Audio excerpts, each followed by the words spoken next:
Halo teman-teman kelontong ruru. Hari ini kita akan membahas tentang penggunaan grow light di tanaman karnivora.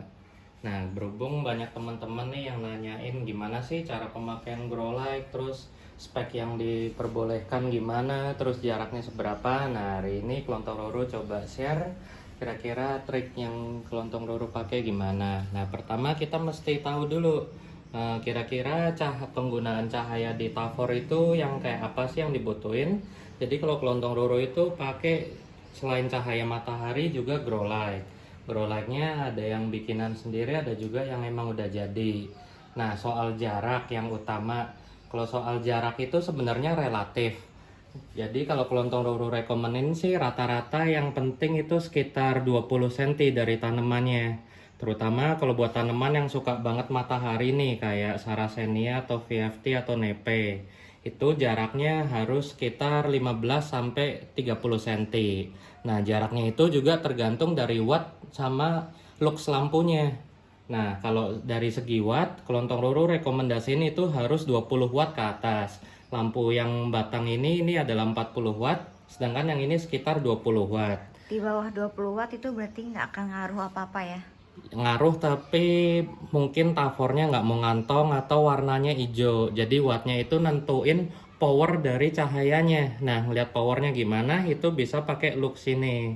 Jadi kalau buat tavor kelontong roro saranin itu luxnya harus 15.000 ke atas. Seperti kita lihat nih, kalau kita ukur cahaya matahari pagi seperti ini, di sini tercantum berarti sekitar 50.000 lux. Nah, ini ideal banget nih buat semua tanaman karnivora. Angkanya ganti-ganti ya karena ketutupan. Nah, sekarang kita lihat kalau di LED untuk VFT di lampu 25 watt itu sekitar 30.000 lux. Nah, makanya tuh warna VFT-nya keluar banget kan. Merahnya jadi. Nah, terus kita bisa bandingin nih, ini Sara Purpu yang kena LED-nya sebagian. Tuh, urat merahnya keluar banget tuh.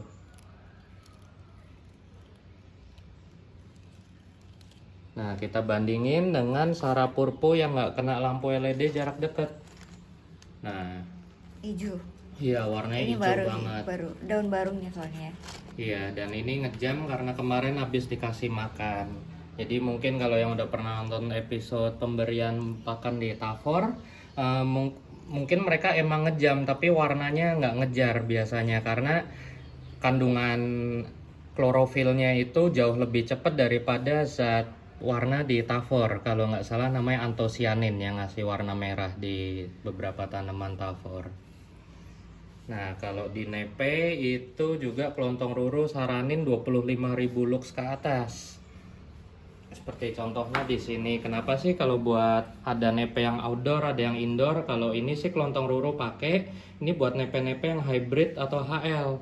Karena biasanya mereka sebenarnya sih tahan cuaca ya. Yang penting perubahannya nggak drastis. Jadi kalau di semi indoor kayak gini masih kena angin, masih kena matahari pagi, itu perbedaan suhunya nggak terlalu parah, sama masih relatif bisa kita kontrol suhunya. Di sini kelontong ruru juga pakai paranet kalau musim kemarau karena biasanya matahari pagi itu juga langsung nyorot ke sini. Nah, kita juga mesti perhatiin kalau di Nepenthes itu ada banyak karakter nepe juga. Ada nepe yang bener-bener demen cahaya, ada nepe yang bakat daunnya jadi merah. Bisa kita lihat di sini nih. Ini adalah nepe albu sumatrana. Kalau di bawah LED daunnya merah banget tuh. Bisa kita bandingkan dengan nepe lain. Nih, kita bandingin aja sama daun Clypeata tuh. Warna merahnya ketara banget ya. Di Clypeata juga urat merahnya jadi keluar banget. Ini karena penggunaan LED sama suhu yang relatif rendah. Jadi kalau kenapa nepe-nepe HL itu warnanya bagus-bagus, itu karena suhunya itu nggak ngerusak warna yang ada di daun-daunnya mereka. Dan kalau di lampu ini juga karena suhunya relatif stabil, nggak panas, itu bisa ngeluarin warna merah di nepe.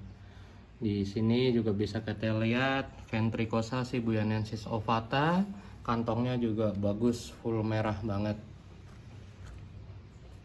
Kemudian ini juga hybrid HL, Clypeata Jacqueline, mau ngantong juga di sini.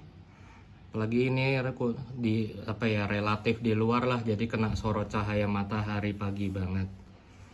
Oke, sekian teman-teman. Mungkin kalau ada pertanyaan bisa disampaikan ke sini atau nanti kita bahas di komen. Thank you.